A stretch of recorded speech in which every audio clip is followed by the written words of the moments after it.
नमस्कार सभी को। वैशाख महीने में बांदरी की कहानी सुननी चाहिए।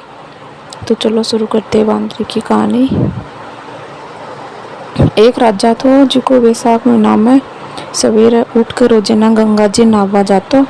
राजा को हुक्म हो कि मेरे से पहले कोई गंगा जी नहीं नहावे। एक बांदरी रोजाना राजा से पहले नहा लेती। राजा नहाना जातो जल हाल तो मिलतो। जल हालता देख राजा न सको हो कि मेरे से पहले कोई नहावा है। तो राजा ने पैर बिठा दियो। गंगा जी का किनारा का एक गाछ हो जगह पर एक बांदरी रहती। राजा का नहाने से पहले नहा लेती और पाछी गाछ पर जार बैठ जाती। इधर नहाता नहाता बैसाख और हो गयो। एक दिन बांदरी ने सिपाही देख लिया और पकड़कर राजा के पास ले गया और बोला कि यह बांदरी आपसे पहले नहावे। राजा को उपरंत हो कि अगर कोई लुगाई मेरे से पहले नहावे होगी तो भी साग में ब्याह कर लूंगा। इसलिए राजा बांदरी से ब्याह कर लियो। वैसा नाबाका पुण्य से बांदरी का गर्भ रह गयो। पूरा महीना हो गया। जब बांदरी राजा ने पूछो कि बच्चों होवे के समय मन्ना कहीं करना चाहिए। जब राजा महल का टाली बांधी और कहो कि तेरे दर चलने लगे तब यह टाली बजा दीजिए। जब मैं आकर बंदोबस्त करा दूंगा। राजा के और भी रानियां थी जिक्या का टाबर को निहा। बांदरी के बच्चों होने की खबर सुनकर बाने सुहाई कोनी। टाली बांधी देख राणा बांदरी ने पूछो कि यह टाली क्यों बांधी गई है। जब बांदरी बोले कि मेरे टाबर होने के समय राजा ने बुलावा खातर बांधी है। रहने क्योंकि एक बार बजा कर तो देख आवे के कोनी आवे। जब बांदरी टाली बजाई और राजा आगो आकर कारण पूछो तो बांदरी क्योंकि राणा के खब्बा से टाली बजाई। जब राणा क्योंकि या तो जानवर है कि वो कत्ती बार बजावेगी। थोड़ा दिन बाद बांदरी का टाबर होने लगे तो बांदरी टाली बहुत हिलाई पर राजा आयो कोनी। जब राणा ने पूछो कि मैं टाबर किया जानू। जब वे बोली कि आंख में तो पाटी बांध दे और उखड़ में सिर दे दे। बांदरी का बैसाख नाबाका पुणे से बहुत सुंदर लड़को होता है। राणा बच्चा ने रोने से पहले ही दासी ने दे दियो और कहो कि नदी में डुबाया और बांदरी के कन्ने बाटो रख दियो और राजा ने भी खेवा दियो कि बांदरी का बाटो होयो है। राजा संतोष कर लियो कि और राणा का ही टाबर कोनी हुआ तो इक किया होवगो। बठिन दासी से बच्चों नदी में कोनी गिर गयो। जो कोबा कुमार का खनेड़ा में रखकर आगी। कुमार कुमारी खनेड़ा में माटी लेवा गया। जब देखा तो एक बहुत सुंदर बालक सुत्यो पड़ो है। जब कुमार कुमारी ने बोलियो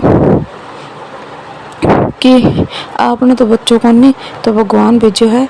अगर तू पाल पोस लेवे तो आप घर ले चला। कुमारी राजी होगी। बिना पाल पोस कर बड़ो कर लियो।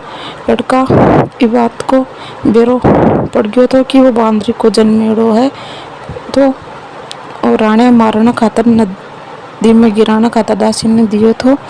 एक दिन लड़को कुमार का बनाएड़ा माटी का हाथी घोड़ा लेर कुआ पर जार बैठ गयो और दासिया पार पानी भरन आई।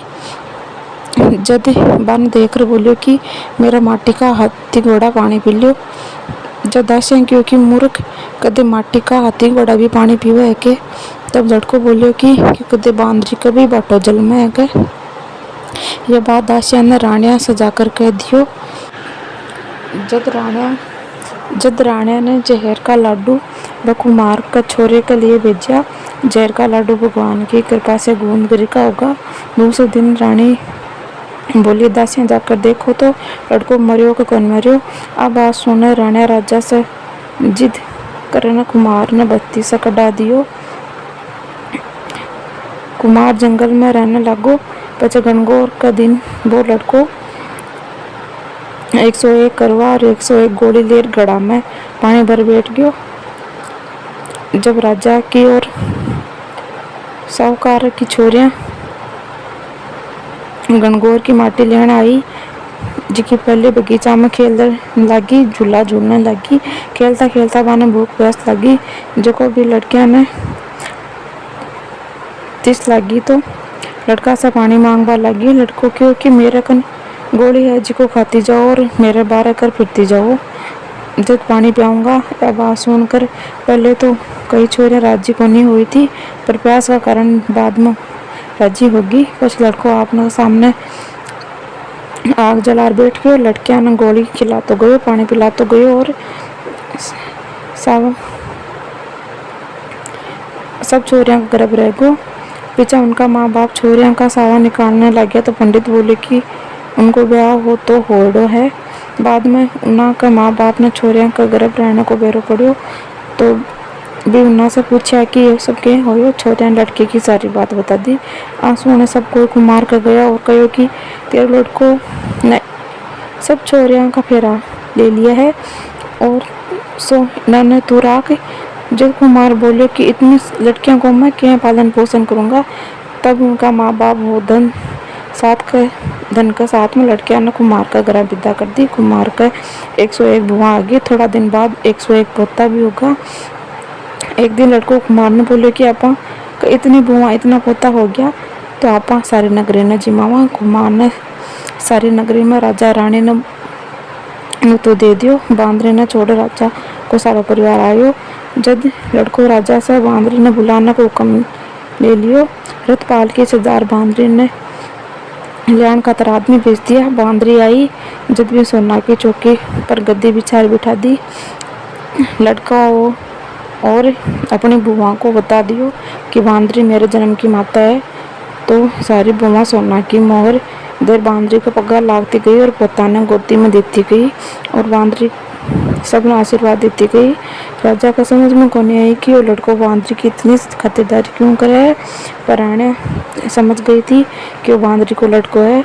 सो राजा ने कहो कि मारो तो अपमान होयो, मैं पाछा जावा। हाँ, राजा जब लड़का ने पूछो कि बांदरी की इतनी खातिरदारी क्यों करे है, तो वो कहो कि यह मेरी जन्म की माता है और राजा को पिछली सारी बात बता दी। जिकी दासी व लड़का ने नदी में गिरने खातर ले गई थी। भाभी बैठी थी तो राजा दासी ने पूछो का बात सांची है क्या। दासी हाँ बोली कि हाँ लड़का की बात सांची है। राणे मन इन नदी में बहाने खातर दियो तो एक बात सारी बात सुने राजा सकड़ी राणिया ने दुआग दे दियो और बांदरी और सकड़ी बुआ पोता ने और लड़का ने गाजा बाजा से घर ले गयो। सकला ने अलग अलग महल चढ़ा दिया और लड़को राज करने लागो। पछे राजा कुमार ने कहो कि थे दोनों मेरे साथ चलो, पर कुमार राजी को नहीं हो। जब राजा कुमार ने बहुत साल रन दियो, सारी दुनिया कहने लगी कि बेसाख नाना को इतना फल है तो सब कोई नानू चाहिए। बांदरी बेसाख नहीं तो राजा स्वराज पाई, एक बेटो 108 बुआ और 7800 पोता पाई। हे भगवान जी बांदरी ने सुख संपत्ति दी जी सब ने दीजो, कह सुन तुम्हारा बर्ता न दीजो।